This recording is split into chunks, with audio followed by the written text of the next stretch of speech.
When you're drafting, you sure don't have a lot of time. I wish it wasn't all the same deck. Benefit for the community. He would be surprised if there were more than 250 play sets in circulation. You actually have to figure out what everyone else is going to be anticipating. The conflict's escalating. It's the besiege happening, the war is starting. And this set has half Mirrodin, half Phyrexian. Grasp of Darkness is 2 black mana for an instant to give target creature -4/-4 until end of turn. I'm just excited just to open the packs and just try to build a deck.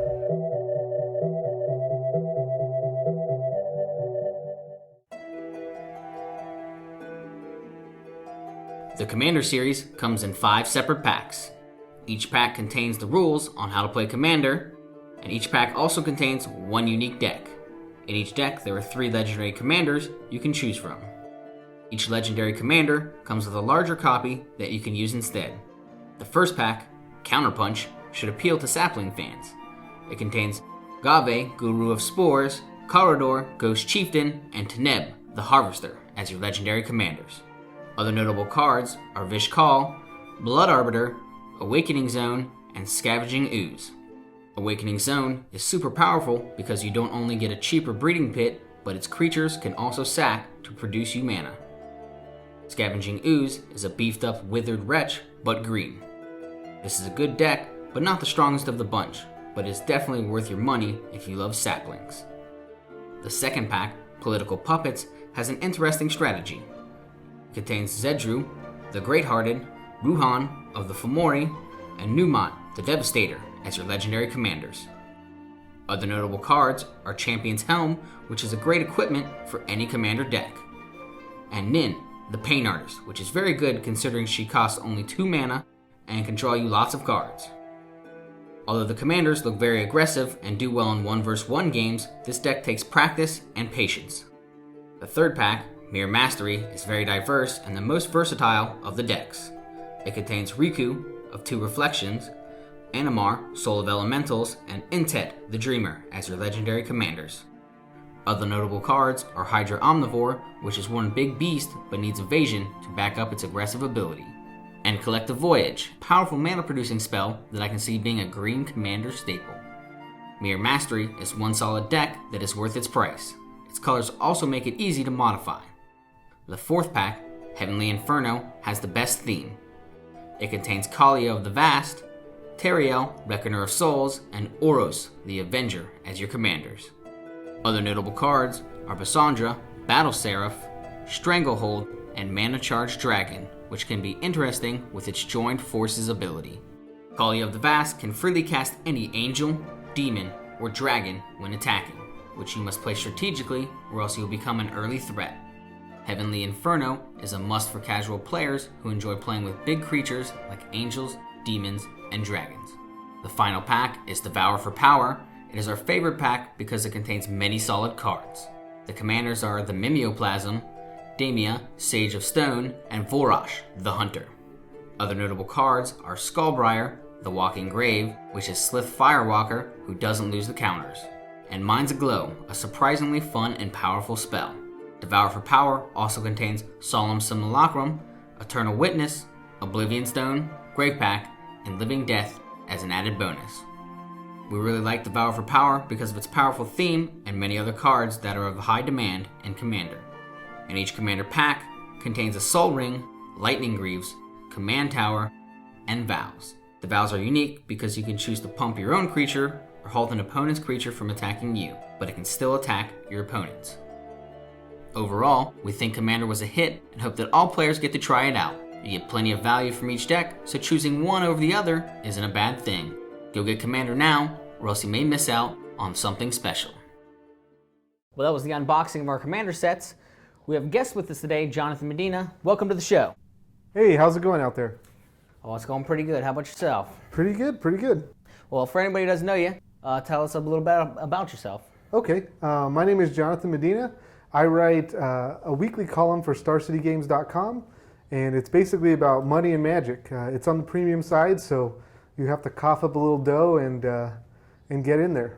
Well, I'm sure it's quite worth it.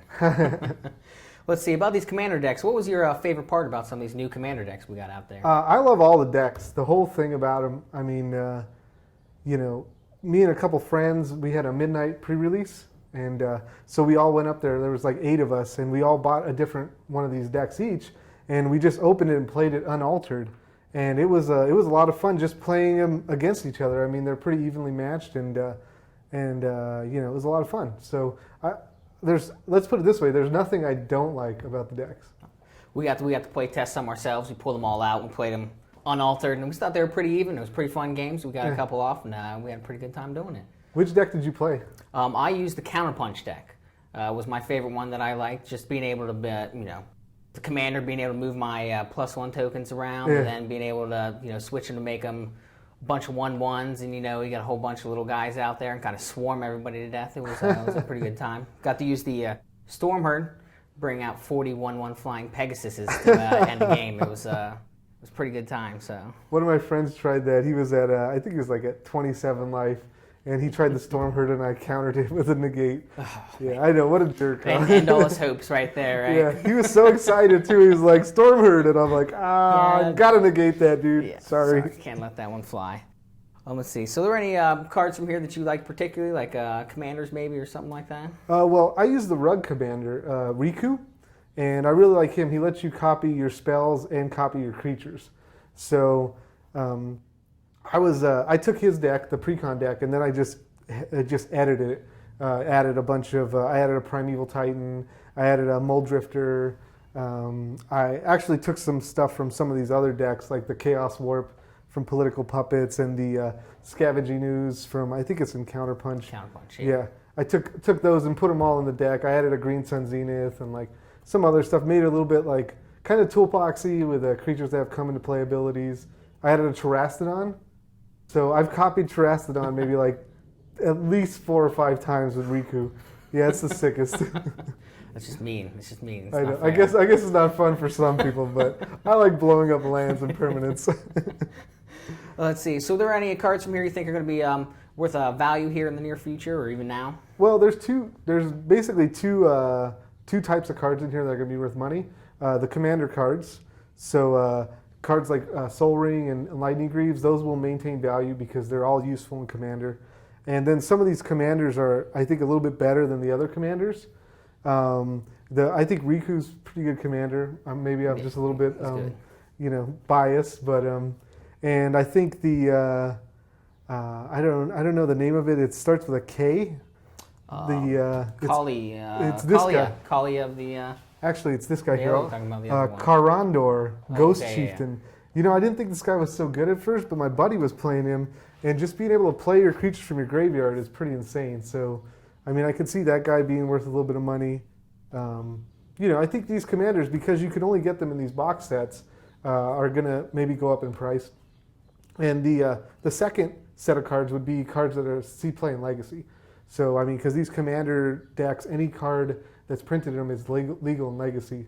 I mean, any new card, rather. I mean, you can't play Soul Ring in Legacy, but any of the new cards, the new commanders, like the Mimeoplasm and the Chaos Warp, what is that? Flutterstorm, the Counterspell.